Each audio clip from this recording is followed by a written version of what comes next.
Hello, boring dreamers. Today, we are journeying deep into the chaotic, contradictory heart of the Middle Ages, around the 14th century, to explore weirdest festivals and traditions of the Middle Ages. Forget everything you think you know about quiet, pious medieval life. You are about to step into a world where sacred ritual blends seamlessly with anarchy.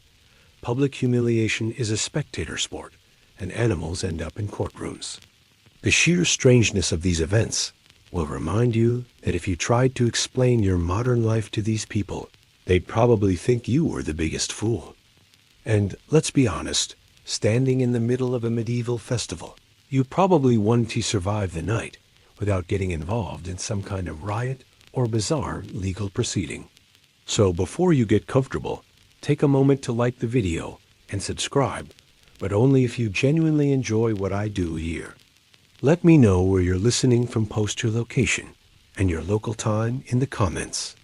Now dim the lights, maybe turn on a fan for that soft background hum, and let's ease into tonight's journey together. Your journey begins in the most unexpected of places, a massive Gothic cathedral on New Year's Day. The air should be solemn and thick with incense, but today it is thick with laughter, shouting, and the smell of spilled wine. You are witnessing the Feast of Fools, a chaotic, annual, and temporarily sanctioned inversion of the entire social and religious order. The mainstream historical fact about the Feast of Fools, Festum Fatuorum, is its function as a social safety valve. Traditionally celebrated by the lower ranks of the clergy, the deacons, subdeacons, and choir boys, it involved a deliberate, temporary mockery of the high church hierarchy. The goal was to release the year's pent-up social and institutional frustration, preventing it from boiling over into actual revolt. You watch in stunned silence as the crowd, led by a figure called the Bishop of Fools, who is actually a drunken minor cleric, storms the altar. The bishop is dressed in ridiculous mismatched vestments, perhaps even wearing them inside out. The usual sacred rituals are replaced with burlesque parodies. Instead of chanting, the clergy are singing bawdy songs. Instead of burning incense, they might burn old leather or horse dung.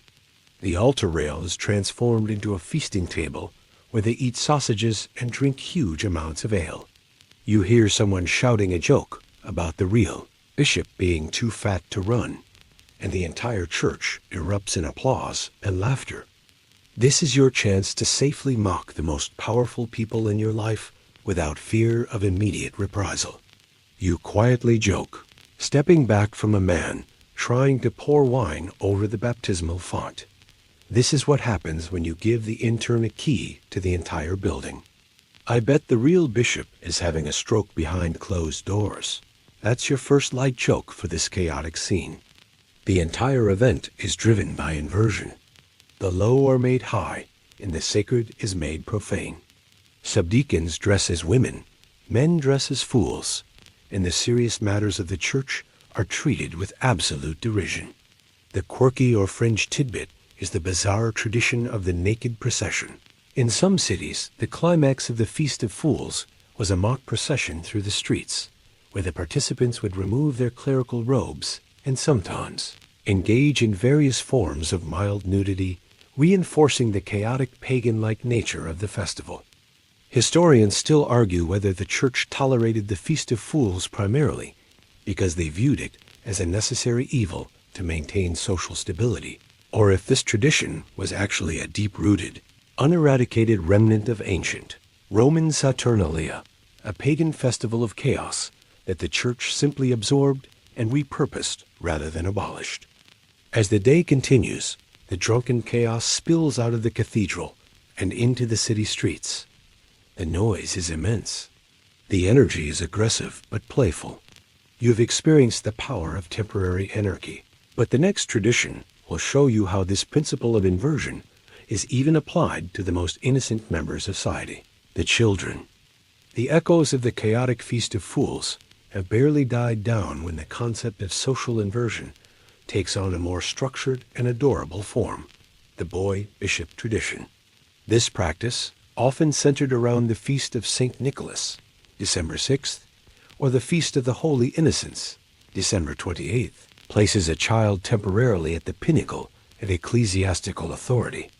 You are back in the quieter, but still excited cathedral. The central figure today is a young choir boy, no older than 12, who has been ceremonially dressed in miniature bishop's robes, complete with a mitre and a small crozier, bishop's staff. The mainstream historical fact about the boy bishop is that he was ceremonially elected by his peers among the choir boys and held actual, though temporary, authority. For the duration of his reign, which could last from St. Nicholas's Day until Holy Innocents' Day, the boy bishop would preside over the services, lead processions, and even deliver sermons. The real bishop and clergy would step down and perform the duties of the junior clergy, or simply attend as humble observers. The sight is both touching and profoundly odd. You watch the small boy, clearly taking his role seriously, struggling to manage the weighty velvet and cope with the sheer solemnity of the occasion. His sermon, though likely written by a senior cleric, is delivered in a high-pitched, childish voice, offering simple, often stern, moral instruction to the gathered adults. The seriousness of the occasion is interspersed with moments of levity. You observe an actual aging canon kneeling before the boy bishop to receive a mock blessing. The canon, a man of immense power, plays his part with exaggerated humility. You whisper a light joke to your neighbor. I wish the real bishop would stick to that boy bishop as sermon length. 10 minutes of moralizing, not an hour. At least this authority figure will be in bed by sunset. The quirky or fringe tidbit associated with the boy bishop is the practice of collecting revenue. The boy bishop and his accompanying youthful retinue would often tour the parish or even neighboring villages, leading processions and performing their mock rituals. In return, they would collect gifts, money, and food from the populace, a kind of seasonal, child-led ecclesiastical tax that was surprisingly well received.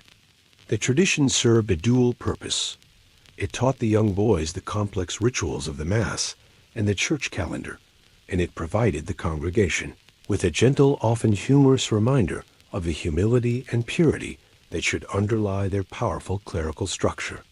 The inversion is gentle, a mirror rather than a satire. Historians still argue whether the practice of the boy bishop was primarily an educational tool for training the future clergy, or if it was a softer, less aggressive form of social inversion than the Feast of Fools designed to remind the powerful high clergy that they too were once simple boys subject to a higher authority. As the day ends, the boy is carefully stripped of his vestments. The temporary order vanishes, and the real hierarchy is quietly reinstated. The entire tradition is a fascinating blend of piety, education, and theatrical inversion. But the next tradition will show you that the medieval concept of judicial proceedings, normally the domain of solemn adults, and careful laws, was often extended to the most absurd members of society, the animals. The temporary, playful inversion of human authority is strange enough. But now you must prepare yourself for an even more bizarre expression of medieval judicial order, the church as animal trials. This is not a metaphor. These were solemn, legal proceedings where animals were formally accused, defended, tried, and sometimes executed for crimes. You stand outside a small, crowded courtroom or a village square, waiting for the proceedings to begin. Today, the defendant is a pig, accused of homicide for having fatally injured a child. The air is tense, the crowd is serious, and the judicial figures are gathered. The mainstream historical fact about these animal trials is their legal seriousness.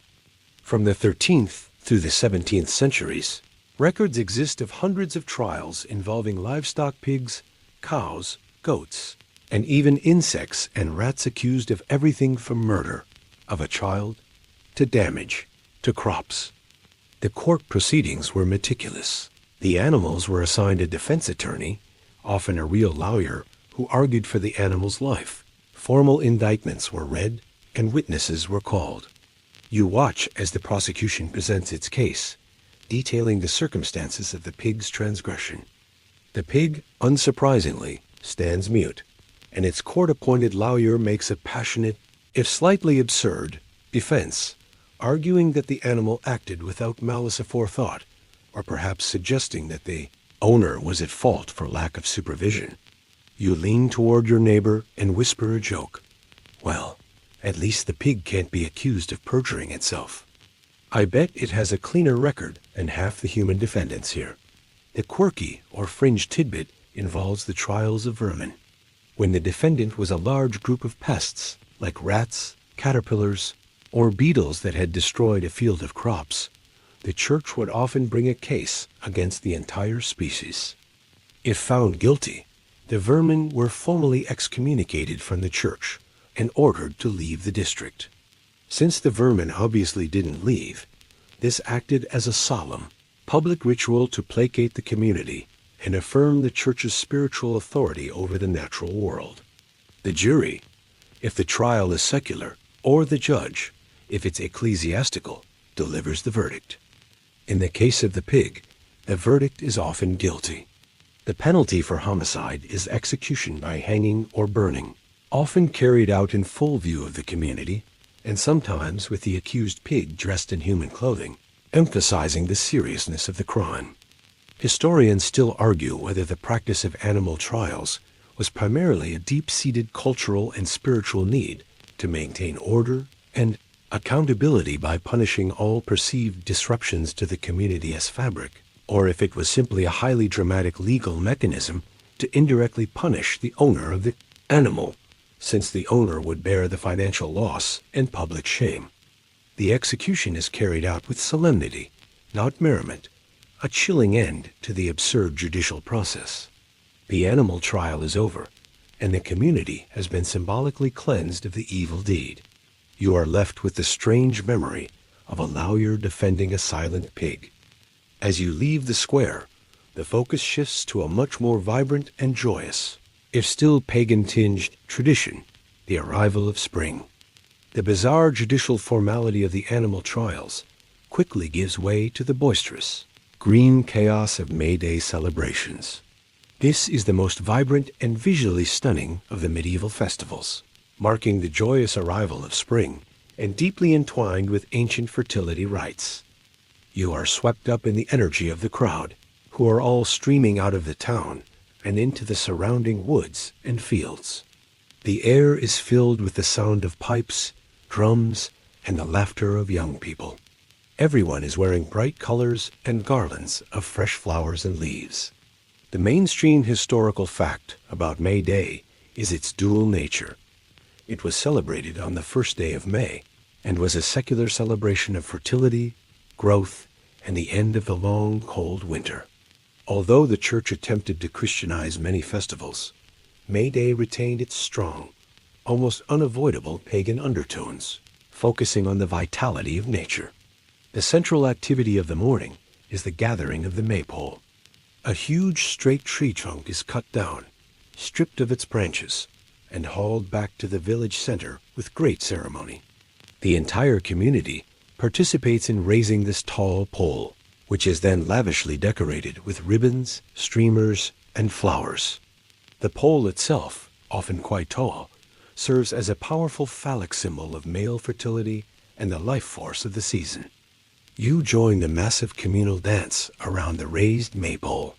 The dancing is energetic, often involving linked hands and weaving patterns, designed to celebrate the coming abundance of the harvest. You make a light joke, breathless from the dancing.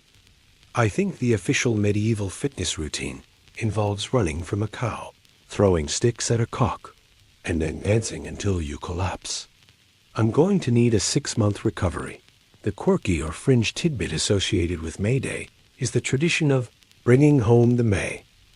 Young men and women would spend the entire night before May Day in the woods, supposedly gathering May flowers and greenery. This nocturnal adventure was widely understood by everyone, from the humblest peasant to the local priest, as a sanctioned period for courtship and sexual license, with the subsequent arrival of illegitimate children, often humorously dubbed children of the May.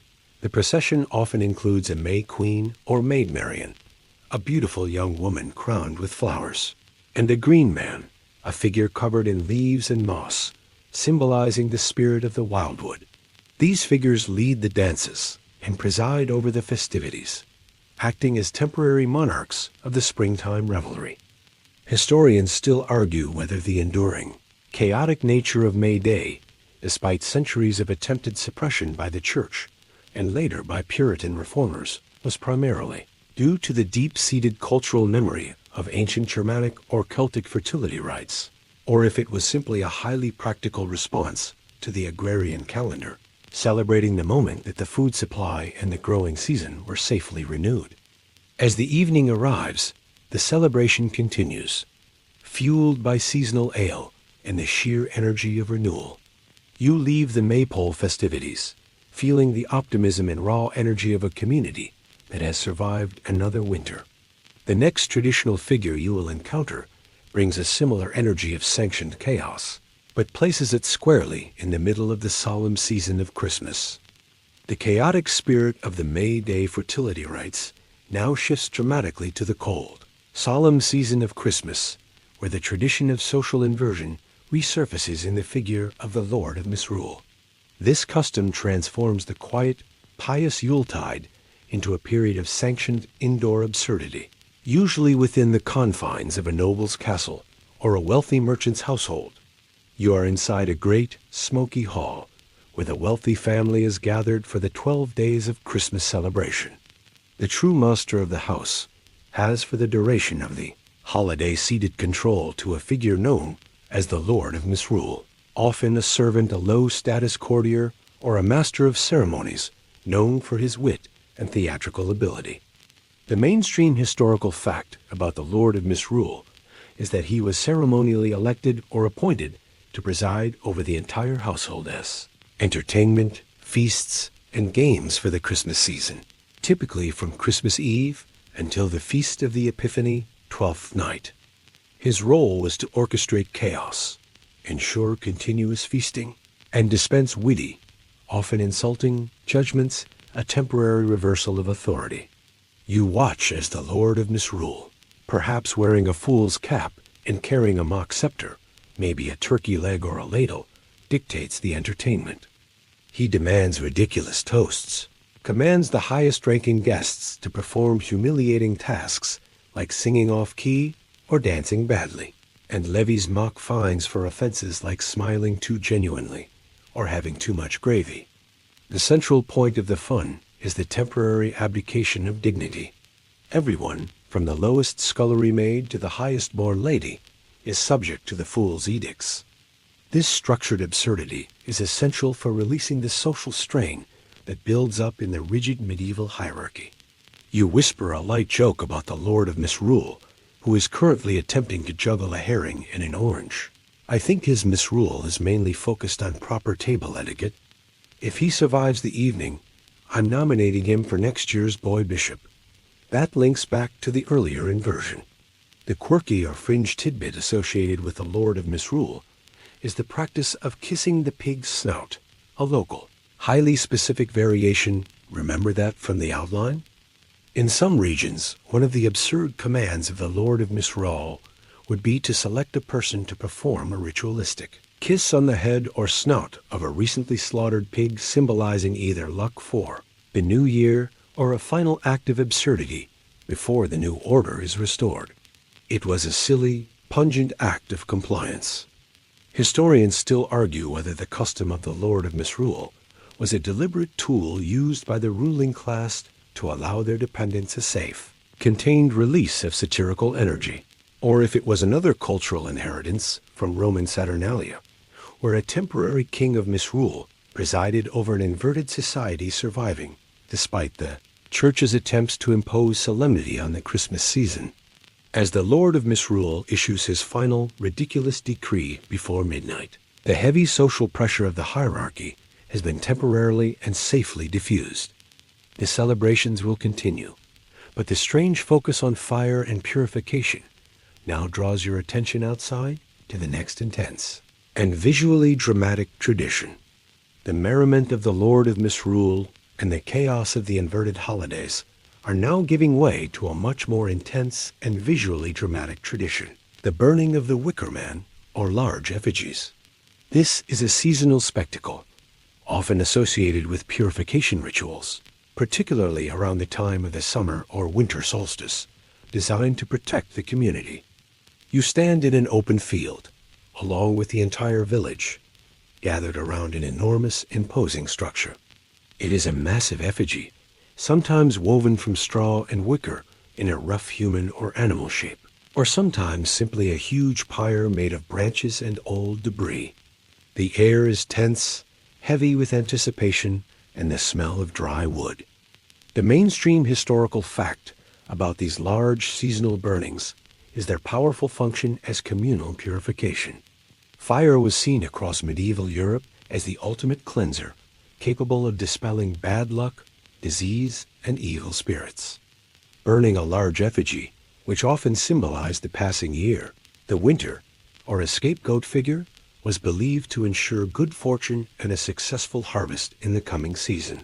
As the sun sets, a priest or the village elder leads a procession to the base of the effigy. He performs a brief, solemn ritual before the fire is lit. The flames leap up with terrifying speed, turning the huge figure into a roaring inferno. The smoke, thick and pungent, billows over the crowd. People stand quietly, watching the spectacle with a mixture of awe and relief. You feel the intense heat on your face, a physically jarring sensation that seems to burn away the anxieties of the past season. You make a light joke, stepping back from the heat. Well, that's one way to clear out the town's recycling problem. I hope that Wicker Man didn't represent the tax collector. Quirky or fringe tidbit associated with these effigy burnings is the inclusion of sin objects. In some regions, people would write down their sins, their misfortunes, or the names of enemies on small pieces of parchment, and throw them directly into the bonfire, believing that the fire would consume the evidence and spiritually purify them of the transgression. It was a communal, fiery confession. Historians still argue whether the practice of burning large effigies was a direct continuation of ancient Celtic religious practices, as described by Julius Caesar, though possibly exaggerated, meant to appease the gods with symbolic or real sacrifices, or if it was a spontaneous, independent folk ritual that arose simply from the practical availability of wood and the deep-seated cultural belief in the cleansing power of fire. The fire eventually collapses into a massive heap of glowing coals, and the community feels lighter, symbolically cleansed. The energy of the crowd begins to shift from solemn awe to aggressive, low-level fun, anticipating the brutal, sanctioned traditions tied to the fast that is about to begin. You are reminded of a peculiar, violent pastime that the church never quite managed to stamp out. The community is spiritually cleansed by the fires, but the transition into the solemn fasting period of Lent requires one final, violent release. You are now observing the strange, cruel tradition of cock-throwing on Shrove Tuesday. This festival is a raw, aggressive pastime designed to be enjoyed before the deprivations of the Lenten fast begin. You find yourself in an open area, a yard or a field, where the village has gathered. The mood is rowdy, fueled by the last of the rich foods, the reason for the pancake tradition on Shrove Tuesday, and the knowledge that 40 days of austerity are about to start. The mainstream historical fact about cock throwing is its popularity as a brutal folk sport, particularly prevalent in England. The premise is simple and shocking. A live rooster, the cock, is tethered to a stake by a short cord, allowing it a limited radius of movement. Participants pay a small fee to take a turn throwing cudgels or heavy sticks at the bird until it is killed. The person who successfully delivers the fatal blow often wins the carcass of the bird as a prize. The throwing is clumsy and often prolonged, making the spectacle quite drawn out and disturbing. The crowd finds the sight intensely amusing, roaring with laughter at a spectacular miss and cheering wildly when a stick connects. This is a moment where the harshness of medieval life, the lack of sentimentality toward animals, is fully on display. You step back, trying to reconcile the sacred purpose of the day, preparing for penance, with the crude violence. You think of a light joke, stepping away from a particularly bad throw. I think the real penance here is having to watch the throwing skills of this village.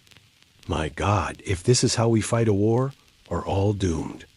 That's your dark, light humor for the brutal scene. The quirky or fringe tidbit associated with this sport is its potential anti-French symbolism. As the rooster, Gallus, was an ancient symbol of France, the French cock, some scholars and folk historians suggest that the practice was maintained, perhaps unconsciously, as a symbolic, ritualistic assault on the long-standing national enemy of England. Historians still argue whether the popularity of this cruel pastime, and others like it, such as goose pulling, where a goose was strung up and riders attempted to pull its head off, was purely a result of cultural desensitization and the need for intense, visceral amusement, or if the church tacitly allowed these violent releases as a necessary counterbalance to the extreme piety and self-denial demanded during the coming Lenten period. The cock-throwing concludes with the death of the bird, and the festive, aggressive energy dissipates, replaced by the sober anticipation of Ash Wednesday. You leave the scene, moving away from the sanctioned violence of the holiday to a more rhythmic and community-focused tradition, the dance. The raw energy of the cock-throwing is now spent, and the people turn to a less brutal, but equally peculiar and energetic form of communal expression, the Morris dance. This is a vibrant, rhythmic folk dance, usually performed in the spring or summer, which holds a central place in village life, often associated with May Day celebrations. You find yourself watching a group of dancers, all men, traditionally, who are now preparing for their performance in the village square. The costumes are the first thing that catches your eye. They are brightly colored, often adorned with ribbons, flowers, and dozens of tiny bells sewn onto their shins and wrists. As they move, the continuous rhythmic jingling is the dominant sound of the performance, accompanied by the driving music of a simple pipe and tabor, a small drum. The mainstream historical fact about the Morris dance is its unique blend of elements that suggests either ancient ritual or foreign influence. The dancers often carry props like sticks, swords, or handkerchiefs, which they clash or wave as part of the choreographed movements. The style is athletic, energetic, and highly formalized, contrasting sharply with the chaotic, free-form dancing around the maypole. You watch as they begin to dance. The movements are high-stepping, often involving stamping and leaping, making the bells jingle continuously. They perform a complex weave, clashing their sticks together in a synchronized rhythm that is both aggressive and joyful. It's a display of communal vigor and discipline. You whisper a light joke to your friend, moving slightly away from the energetic stamping. If you're ever lost in the Middle Ages, just listen for the sound of 100 tiny bells aggressively stamping. That's your GPS for fun. The quirky or fringe tidbit that makes the Morris dance particularly strange is the traditional inclusion of blackface or the darkening of the dancers' faces with soot, coal dust, or berry juice. While the exact origins are lost, this practice is theorized to have been done for several reasons. To disguise the dancers' identities, which was common in inversion rituals, to represent chimney sweeps or coal miners, or perhaps to symbolize the sun or the dark earth for fertility rites. This peculiar costume detail only adds to the mystery of the dance's purpose. Historians still argue whether the Morris dance tradition was primarily an indigenous English folk dance that evolved locally, possibly from military drills, hence the stick clashing, or if its distinctive elements like the bells and the elaborate, almost Moorish style point to a definite Iberian or North African influence, possibly introduced by traveling entertainers returning from the Crusades or trading expeditions. The dance is exhausting to watch, but it acts as a powerful piece of community bonding. It requires trust, synchronized effort, and a willingness to be physically flamboyant. As the bells quiet, the focus shifts back from physical communal expression to a much harsher, more punitive form of public gathering, a tradition where social disorder is not celebrated, but violently punished. The joyous energy of the Morris dance and the maypole is abruptly contrasted by a much darker, highly public tradition of humiliation, the cucking stool. This was a brutal but common feature of medieval civic life, reserved almost exclusively for women accused of specific forms of social misconduct. You stand by the edge of a pond or a river near the town square where a crowd is gathering. The focus of their attention is a wooden apparatus known as the cucking stool, or sometimes the ducking stool. This device is essentially a large, heavy wooden chair or stool attached to the end of a long, hinged beam or pole which is mounted on a pivot near the water. The mainstream historical fact about the cucking stool is its use as a judicial punishment primarily against women perceived as scolds, those who were prone to gossiping, arguing, or spreading rumors, or for disorderly conduct in the community, such as selling inferior goods, like watered-down ale. It was a punishment aimed at restoring social order by publicly shaming the offender. You watch as the accused woman is brought forward, tied securely into the chair, and wheeled out over the water. The presiding local official, the bailiff or alderman, then commands the punishment. The long arm is swiftly released, plunging the woman violently into the cold, murky water. The process is repeated several times. The crowd's reaction is complex. There is immense laughter and jeering, as public humiliation is a form of communal entertainment. Yet there is also a solemn, punitive aspect to the event. It is a visual affirmation that the community's behavioral norms are being enforced. You make a joke, whispering about the cold water. I suppose that as one way to enforce the doctor's advice about avoiding hot baths. They're making sure those pores stay shut, even if it's terrifyingly cold. That links back to the earlier discussion on medieval hygiene fears. The quirky or fringe tidbit associated with the cucking stool is the legal requirement for its maintenance. Many medieval city charters and records contain specific ordinances detailing that the town council was legally obligated to maintain a sturdy cucking stool at all times. Failure to do so could result in a fine, emphasizing the importance of this specific form of public, theatrical justice to the civic infrastructure. Historians still argue whether the cucking stool was primarily a gendered instrument of social control, disproportionately targeting women for forms of verbal disobedience that men are often exempt from, or if it was, as a relatively humane alternative to harsher punishments like flogging or imprisonment for petty public offenses. The ceremony ends when the woman is soaked, shamed, and often half frozen.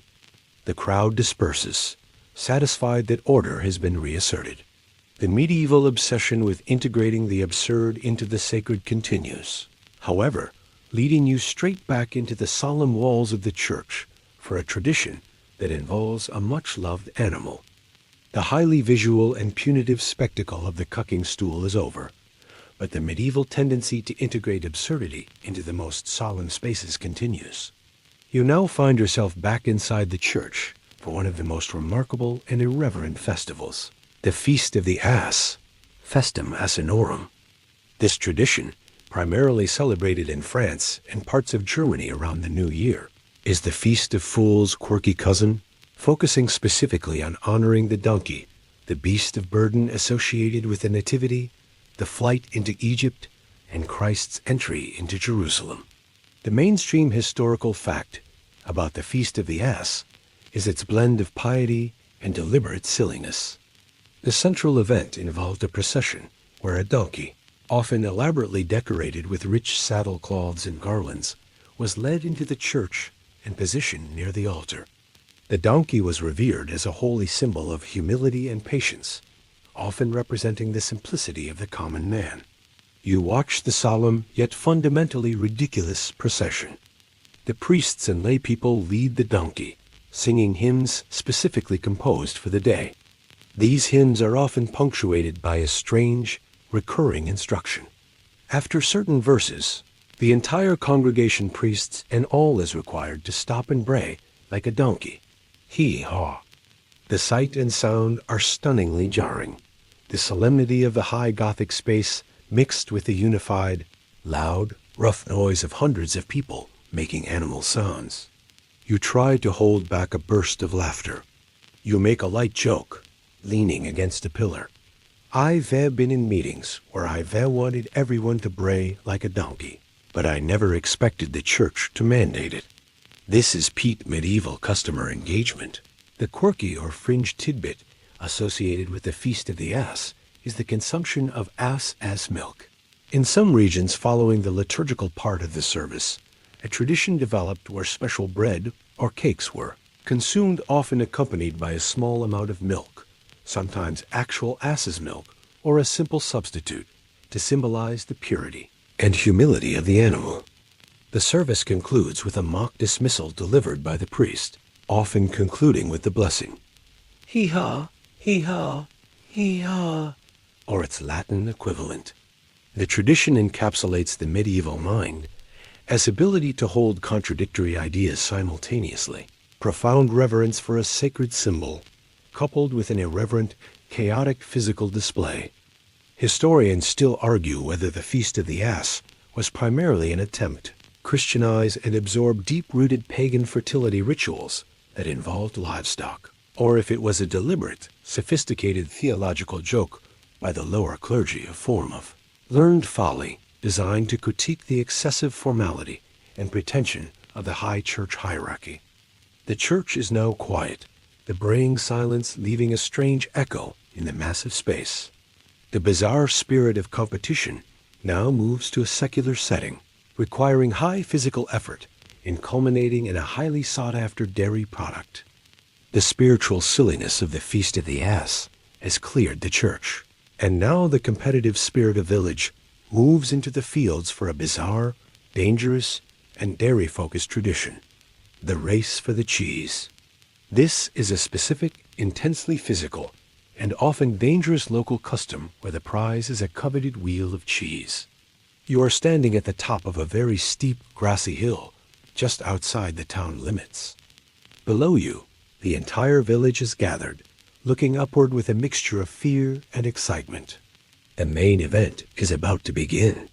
The mainstream historical fact about these races, the most famous modern equivalent being the Cooper's Hill cheese rolling in England, is that they were traditional, local fertility rites or harvest rituals, often linked to the spring or early summer. They were secular events, providing an opportunity for massive, communal participation and high-stakes competition. The race is often less about running and more about tumbling. The prize is displayed prominently, a large, hard wheel of local cheese, often Gloucestershire or a similarly aged, solid variety wrapped in linen. A single designated official prepares to roll the cheese down the steep, unforgiving hill. You watch as the official gives the wheel a hard push. The cheese immediately begins to tumble, gathering terrifying speed as it bounces and rolls down the incline. A few seconds later, the competitors, usually young, athletic men, sprint down the hill after it. The goal is simple: be the first person to catch the cheese, or more realistically, be the first person to reach the bottom without being seriously injured. The descent is chaotic. The slope is too steep to run cleanly, so the competitors are soon tumbling, rolling, and sliding over each other in a frantic, undignified mess of limbs and fabric. The speed is dangerous, and injuries, broken bones, dislocations, and concussions are common. You make a light joke, stepping back from the path of the oncoming, messy human avalanche. I think they should rename this Trial by Dairy. I wouldn't risk my neck for that cheese, but then, I've never been that hungry or that ambitious. Quirky or fringe tidbit associated with this tradition is the belief in the magical properties of the cheese. In some areas, the cheese was symbolically rolled to determine the success of the coming harvest. If the cheese rolled straight and well, the crops would be plentiful. If it shattered or veered off course, it could be seen as an ominous sign for the agrarian year. The cheese itself was sometimes blessed before the race for good luck. Historians still argue whether the high-risk nature of these bizarre physical folk games was an intentional form of social control, a way to allow young restless men to release aggression and energy in a non-political, self-contained way, or if it was a purely natural expression of a highly physical culture where the potential for injury was simply an accepted risk of communal fun. The victor is eventually hauled from the bottom of the hill, often bruised and dazed, but triumphantly clutching the coveted wheel of cheese. The crowd cheers and disperses, energized by the drama and the physical risk. The aggressive energy now shifts from a chaotic tumble down a hill to an organized, high-stakes collision across the wide-open countryside. The localized aggression of the cheese race is now magnified into a massive citywide phenomenon. The town versus town football riot, or early forms of folk football. This is arguably the most chaotic and violent of the medieval pastimes. A traditional event often played on holidays that involved the entire male population of two rival communities. You are standing on the edge of the fields between two rival towns. The atmosphere is tense, not just festive. Hundreds of men, representing each community, are gathering. There are no clear boundaries, no defined teams, and virtually no rules. The playing field is literally the entire space between the two towns' fields, woods, streams, and even the village streets themselves. The mainstream historical fact about medieval folk football, mob football, or camp ball is its fundamental violence and scale. The game involved getting a simple leather ball, or sometimes an inflated pig's bladder, from one town as center to the other town as center, often miles apart. The action was an enormous scrum, a massive melee that resembled a rolling riot, often resulting in serious injuries and occasionally death. The game begins with the ball being thrown into the air. Immediately, the field dissolves into a chaotic, pushing, shoving, kicking mass of humanity. Strategy is minimal. Brute force is everything. The objective is achieved by overwhelming the opposition and carrying the ball forward in a massive human wedge. You make a joke, quickly stepping behind a very large, imposing farmer to avoid the crush. I'm calling the humoral theory on this one. They definitely have too much yellow bile. If you want to get a concussion and have your spleen ruptured, this is the perfect afternoon sport. The quirky or fringe tidbit associated with these games is the frequent royal prohibitions. English kings from Edward II onwards repeatedly issued royal edicts attempting to ban or suppress folk football, citing it as an unholy distraction that caused too much chaos, property damage, and crucially diverted men from practicing the required archery, which we saw in Section 11. These prohibitions were almost entirely ignored, showing the deep cultural importance of the game. Historians still argue whether the endemic violence of medieval folk football was a necessary ritualized expression of inter-community rivalry, allowing disputes over land boundaries or rights to be symbolically resolved, or if it was simply a sign of a society that lacked the civil infrastructure and policing necessary to contain large crowds engaged in physical contact. The battle rages for hours, moving through streams and over hedges. The winners are the ones who manage to fight their way through the opposing towns as defense and touch the ball to the central well or marker. You leave the field exhausted just from watching, the memory of the sheer, raw physical force deeply imprinted. You now turn to a much more peaceful, artistic, and entirely pious tradition related to the most essential resource in the medieval town. The chaos of mob football is replaced by the serene and beautiful tradition of the well-dressing. This is a specific, often quiet, festival, usually observed in rural areas during the spring or summer, dedicated to giving thanks for the vital necessity of clean water. You are standing in a small village square, gathered around the local well or spring. The focus of the day is a large wooden frame that is intricately decorated with flowers, leaves, and moss. The mainstream historical fact about well-dressing is its dual purpose. It is both a practical secular acknowledgement of the importance of the water source, essential for survival, drinking, and washing, and a powerful continuation of pagan traditions of venerating water spirits or deities. The Church later Christianized the event, often dedicating the well to a local saint. The decoration itself is painstaking and highly artistic. The wooden frame is covered with soft, wet clay or moss. The villagers then meticulously press petals, seeds, pebbles, and moss into the soft base to create elaborate mosaics or pictures. These images often depict biblical scenes like the story of Noah or the crossing of the Red Sea, or religious symbols, transforming the frame into a stunning work of temporary, natural art. You watch the artists at work, their hands stained green and brown. The process is slow and meditative, a stark contrast to the aggressive speed of the cheese race. You make a quiet, appreciative joke. This is a beautiful way to say thank you to the water. I bet the people in London, where the river smells like old fish, wish they had a water source clean enough to decorate. The quirky or fringe tidbit associated with well dressing is the practice of pin dropping. After the formal ceremony, villagers would sometimes drop a small coin or a bent pin into the well, whispering a wish or a prayer for good luck or a healthy harvest. This was a clear example of a surviving folk magic custom blending with Christian ritual. Historians still argue whether the enduring popularity of well dressing primarily reflects a strong continued pagan reverence for nature and water deities, or if it was a highly practical communal way to ensure the cleanliness and maintenance of the village's single vital water source. The well is now covered with a beautiful tapestry of flowers and leaves, a fragrant centerpiece of the community.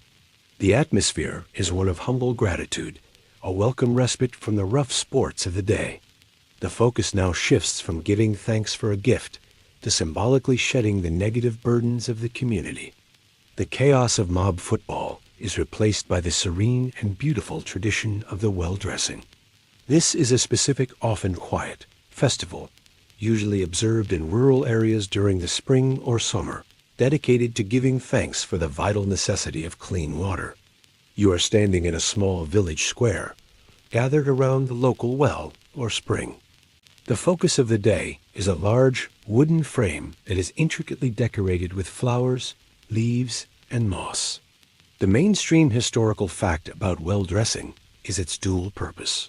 It is both a practical secular acknowledgement of the importance of the water source, essential for survival, drinking, and washing, and a powerful continuation of pagan traditions of venerating water spirits or deities. The Church later Christianized the event, often dedicating the well to a local saint. The decoration itself is painstaking and highly artistic. The wooden frame is covered with soft, wet clay or moss. The villagers then meticulously press petals, seeds, pebbles, and moss into the soft base to create elaborate mosaics or pictures.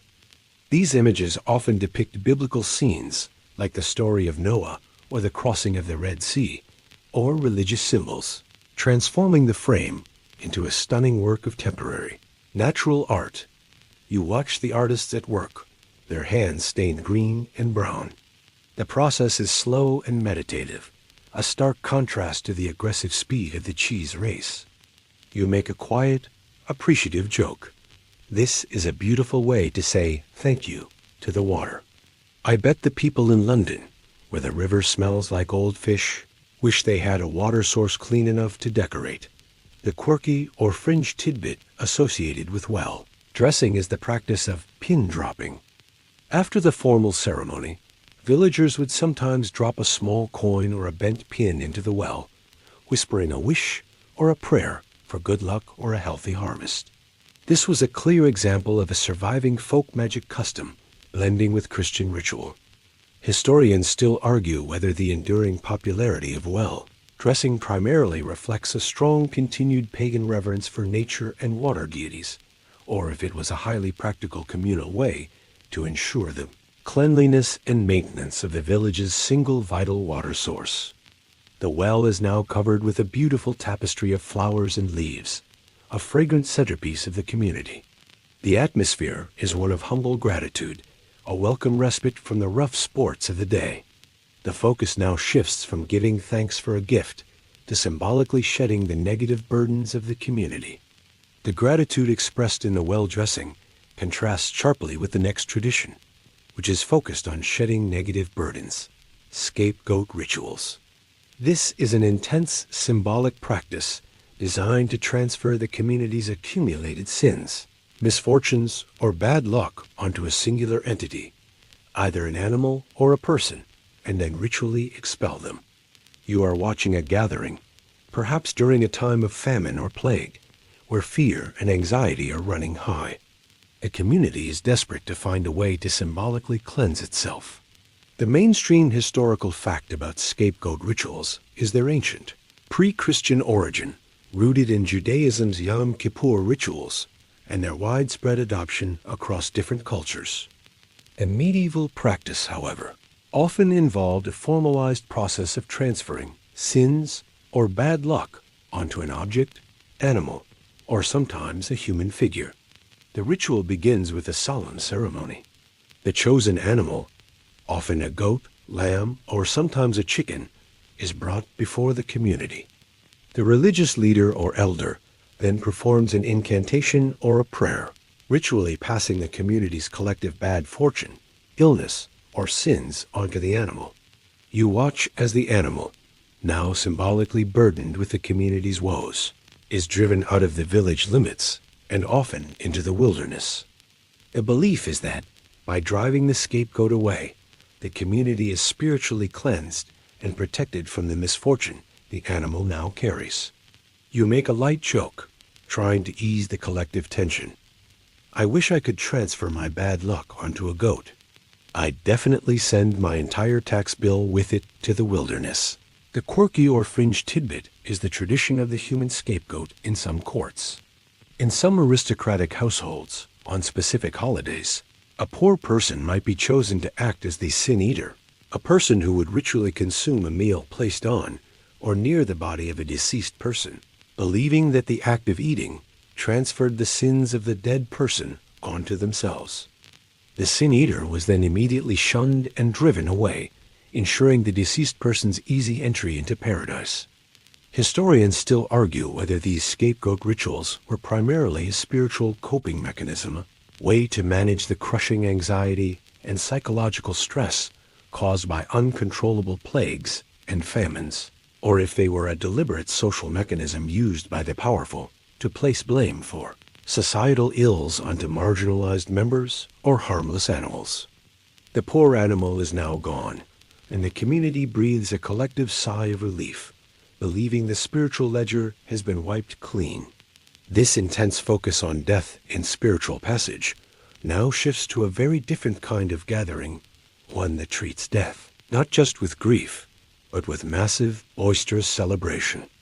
The solemn expulsion of the scapegoat contrasts immediately with a more chaotic and communal tradition surrounding death: funeral feasts. These were not the quiet, somber wakes of your modern world. They were massive, boisterous, and lavish meals held immediately after a burial, blending deep grief with intense, often excessive, celebration. You are attending a funeral feast for a local man, perhaps a wealthy merchant or a substantial landholder. The mood is a bizarre contradiction. People are wearing black or somber clothes, and there is genuine grief, but the air is also thick with the smell of roasting meat and strong ale. The mainstream historical fact about funeral feasts is their enormous social importance. They served several crucial functions. They were a public display of wealth and status by the surviving family, demonstrating their continued prosperity. They were an act of charity, feeding the entire community, including the poor. And they were a practical mechanism for ensuring the community's loyalty to the new head of the household. The feast itself is massive. Unlike the daily diet of the poor, which was heavily reliant on grains, the funeral feast features a huge amount of meat roast beef, mutton, or even pork, along with large quantities of bread, and most importantly, ale. The consumption is often excessive, quickly leading to a loud, drunken atmosphere that seems highly inappropriate for a solemn occasion. You listen to the toasts being made. They start with serious, tearful prayers for the deceased's soul, but quickly descend into boisterous boasts about the deceased's life and loud, drunken arguments among the guests. You make a joke, attempting to pass a massive joint of meat to your neighbor. They say this feast is for the dead man's soul, but I think it is mainly a very loud way of reminding the new heir that he is expected to keep the food coming. The quirky or fringe tidbit associated with these feasts is the use of sin-eating again, a variation on the earlier scapegoat ritual. In some very local traditions, a dedicated person was hired to ritually absorb the deceased's sins by consuming a piece of food placed over the body. The sin-eater was paid a pittance and immediately ostracized, allowing the mourners to eat freely, assured that the deceased soul was unburdened. Historians still argue whether the high volume of food and alcohol consumed at funeral feasts was a sincere continuation of ancient traditions designed to ensure the dead person's journey to the afterlife, or if the excessive consumption was a pragmatic social necessity, a way to cement political and social loyalty to the heir through a massive act of public generosity. You leave the feast feeling both emotionally drained and physically full. The loud, celebratory atmosphere has successfully counteracted the intense sorrow, helping the community transition away from the immediate grief. This intense relationship with the dead now leads to the most macabre and unsettling of the medieval drinking traditions. The excessive drinking and feasting have already been established. Now we enter the realm of the truly macabre, skull cups and ritual drinking. This is a dark, unsettling, and historically attested tradition, primarily existing in specific Germanic or Northern European cultures, though not a universal medieval practice. You are witnessing a special, deeply intimate gathering, often involving warriors, nobles, or those engaged in a specific ritualistic celebration. The atmosphere is solemn, but intensely focused on the ancient vessels being used. The mainstream historical fact about skull cups is their origin in pre-Christian, ancient and barbaric warrior cultures, where the skull of a defeated enemy or revered ancestor was sometimes ritually cleaned, modified, and used as a drinking vessel. The belief was that drinking from the skull would transfer the strength, knowledge, or spirit of the former occupant to the drinker, or perhaps symbolize total victory over a foe. You watch as a dark, rough-hewn cup clearly fashioned from a human cranium is filled with strong ale or mead and passed around the circle. The weight and texture of the cup are chillingly real. This is not a casual drink. It is a profound symbolic act that links the living to the dead and asserts the warrior's dominance. You make a joke, attempting to distance yourself from the gruesome reality. I think I'll stick to the pewter tankard. I don't want to inherit the previous owner's tendency to lose at backgammon. The quirky or fringe tidbit associated with this practice is the ritual of the gold lining. In some later instances, to make the skull structurally sound and to reduce the gruesome aspect, the inner surface of the cranium was sometimes lined with gold or silver plate, transforming the macabre vessel into an elaborate, costly artifact of power and ritual. Historians still argue whether the use of skull cups was a direct continuation of ancient pagan warrior rites that survived the Christian conversion, or if the isolated accounts of this practice were simply exaggerated or rare examples of extreme behavior by marginalized, non-Christianized groups, later magnified by chroniclers. The macabre ritual concludes, leaving you with a profound sense of the medieval culture as complex and often brutal relationship with death and power. The focus now shifts abruptly from the death of a foe to the strange, formal inclusion of the professional fool in the household. The solemnity of the skull cup ritual is swiftly countered by the official levity of the aristocratic court, the licensing the jester. This is a crucial tradition that highlights the medieval nobility's need for both entertainment and sanctioned truth-telling.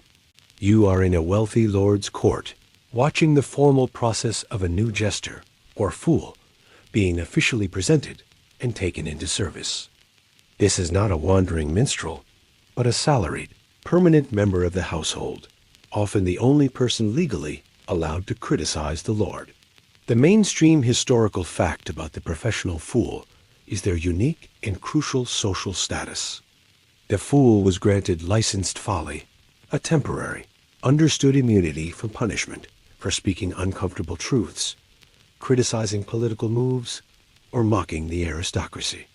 They used humor, satire, and wit to voice observations that no one else dared to utter.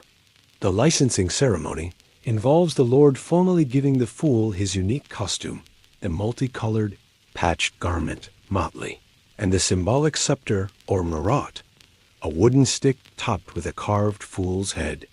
The granting of this costume is a legal contract. The fool agrees to entertain, and the Lord agrees to tolerate the fool's sharp tongue. You watch the jester perform his first a quick, witty, and surprisingly accurate critique of the Lord's recent clumsy performance in a jousting tournament. The court laughs nervously, but the Lord takes the joke with a forced smile, affirming the fool's license. You whisper a joke about the absurdity of the scene. That fool has the most powerful job in the entire castle. He gets paid to insult the boss. If I tried that, I'd be feeding the crocodile dung sunscreen merchant. The quirky or fringe tidbit is the distinction between the natural fool and the artificial fool. The artificial fool was intelligent, witty, and a master of performance, the most common type. The natural fool was someone with a genuine intellectual disability. Both were maintained by noble households, but for different reasons. The artificial for satire, the natural for piety, as keeping a person considered God's innocent was an act of charity. Historians still argue whether the widespread use of the fool in medieval courts was primarily a pragmatic political tool, way for the ruler to test the public reaction to certain policies or gossip through the mouth of a supposedly harmless figure, or if the fool was a direct cultural descendant of ancient traditions that revered madness or trance as a conduit for hidden truths. The fool is licensed, and the court returns to its serious business. But the fool's presence remains a constant, sharp check on the dignity of power. The focus now shifts abruptly from the sanctioned absurdity of the fool to the brutal, chaotic absurdity of a specific judicial test for witchcraft. The sanity of the licensed fool is followed by the sheer madness of a particular legal tradition, the practice of witch ducking.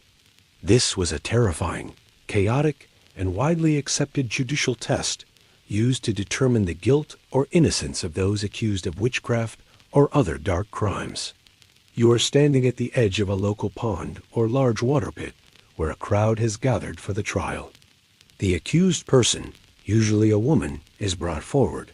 The atmosphere is less festive than the cucking stool, which was for petty crimes, and more intensely fearful and charged with genuine hatred.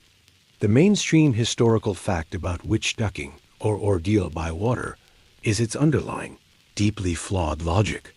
Water was considered a pure element that would reject anything evil or unnatural. Therefore, the accused person was tightly bound, their right thumb tied to their left big toe, and then plunged into the water. If the person floated, the water was deemed to have rejected them, proving them guilty of witchcraft. If they sank, and often drowned, the water accepted them, proving them innocent. You watch the terrifying ritual unfold. The accused is lowered into the cold, dark water. The crowd watches silently, their fate hanging on this absurd display. The terror in the woman's eyes is palpable. You make a light joke, trying to cut the tension. So, if you float, you're a witch and you die. If you sink, you're innocent, but you still die. I prefer the trial by combat. At least you get a sword. That is your dark humor for the brutal catch-22 of the ordeal. The quirky or fringe tidbit associated with this practice is the manipulation of the ropes. Because drowning the innocent was an unacceptable outcome, the executioner or official often ran a rope under the accused person and held it firmly, subtly allowing them to sink just enough to clear the ordeal, yet pulling them back up before they drowned. demonstrating the fragile line between superstition and practical law enforcement. Historians still argue whether the practice of witch ducking was primarily a genuine attempt to follow a deeply held but misguided religious belief about purity, or if it was a highly cynical judicial tool used by local authorities to placate an already hysterical and superstitious community without having to conduct a costly and difficult investigation. The ordeal is over, and the community leaves, their fear momentarily eased by the perceived resolution. This bizarre focus on local judicial customs now moves to an even more obscure and specific village ritual, a strange, brief, and very smelly act of community bonding. The intense, fearful resolution of the witch trial is sharply contrasted by an extremely specific and almost entirely forgotten tradition, kissing the pig's snout. This is an example of the highly localized, bizarre folk customs that dotted the medieval landscape. Traditions that were non-judicial, but mandatory for community inclusion. You are in a small agricultural village, and the time is a local holiday, or perhaps a specific private harvest festival. A single, large, muddy pig, the central figure of the village's prosperity and food source, is being led into the main square. The mainstream historical fact here is the high economic value of the pig. Since pigs could be fed on scraps, forage freely, and provided a massive amount of meat, bacon, hams, and lard, they were vital to the peasant economy. Traditions surrounding the pig were often linked to ensuring good fortune and a successful butchering season. The ritual is simple and rather unhygienic. The villagers line up to offer a ceremonial kiss to the snout of the pig, or perhaps its forehead, often while saying a quick, silent prayer for the animal's health and the success of the coming winter's preserved meats. You approach the pig. The snout is cold, muddy, and smells strongly of the sty. You make a light joke, wiping the mud off your mouth afterward. I think I just inherited the pig's excess of black bile. The least he could do is offer a clean linen napkin. The quirky or fringe tidbit involves the pig's bladder. After the animal was slaughtered later in the year, its bladder was often cleaned, inflated, and used by children as a balloon or football during the next festival, serving as a reminder of the animal's contribution to both survival and leisure. Historians still argue whether traditions like kissing the pig's snout were simple unrecorded remnants of pre-Christian animal veneration rites common in agrarian societies, or if they were entirely pragmatic, a communal, non-religious way to ensure the well-being and health of the community's most essential livestock investment. You have completed your bizarre local duty. The animal is led away, and the community moves into its final, most unsettling tradition concerning the dead, posthumous judicial proceedings. The bizarre traditions have spanned from the high-flying chaos of the Feast of Fools to the low, muddy kiss of a pig. Your final stop on this peculiar tour is the most disturbing of all the legal traditions, the trial of the dead. This was a rare but documented practice, where the legal system extended its authority even over those who were already deceased. You are witnessing a legal proceeding in a solemn courtroom, but the defendant is not a living person. Before the judge and the court stands a coffin, a shroud, or sometimes just a set of bones dug up for the occasion. The accused person is already dead, having committed a crime, often heresy or treason, and died before facing justice. The mainstream historical fact about the trial of the dead is its legal purpose. It was used to allow the state to legally confiscate the dead person as property and disinherit their heirs. Since a dead person could not be stripped of their goods without a conviction, the court proceeded with a full trial to secure the necessary legal condemnation. The trial is a terrifying formality. A prosecutor reads the charges. A defense attorney is appointed to argue for the silent corpse, a duty often despised, and witnesses testify. The body, unable to speak or move, is the focus of the intense legal drama. You reflect on the sheer absurdity of prosecuting a dead person. You make a quiet, final joke. Well, at least the defendant can't appeal the sentence. I guess the grave is the ultimate form of house arrest. The quirky or fringe tidbit involves the posthumous exhumation and execution. Once found guilty, the corpse was often formally dragged through the town, subjected to public desecration, and sometimes hung or burned in effigy, often as a warning to the living and a powerful symbol of the state's total authority. Historians still argue whether the trial of the dead was primarily a cynical economic tool for the ruling power to seize property, or if it was a deep theological necessity in the medieval mind, a conviction that even in death, the corpus, body, must face earthly justice before the anima, soul, faced divine judgment. The verdict is read, the final legal act is complete, and the bizarre journey through medieval customs is finally over. The intense, chaotic, and often violent day of festivals gives way to the only luxury the Middle Ages truly offered: sleep. You retreat from the courtroom, ready to surrender to the darkness, knowing that the most unsettling spectacle is behind you. The legal noise of the courtroom has faded. The images of the boy bishop, the burning wicker man, and the chaotic football game are dissolving into the quiet hum of the night. You can feel the tension draining away now. Allow the intense, bizarre contradictions of the Middle Ages, the sacred braying and the deadly ducking, to simply recede into the distance. There is no more need to choose sides in a riot, no need to dodge a cheese wheel, and no need to fear the legal process, living or dead. You are safe now, separated from the strange customs by centuries of time. Feel the stillness settle around you. The world outside your window is calm, predictable, and sane. That chaotic, fascinating medieval life is waiting until tomorrow, but for tonight, you are completely at rest. Let the final peace of the medieval night, the silence after all the bizarre cheering and braying, wrap around you. Sweet dreams.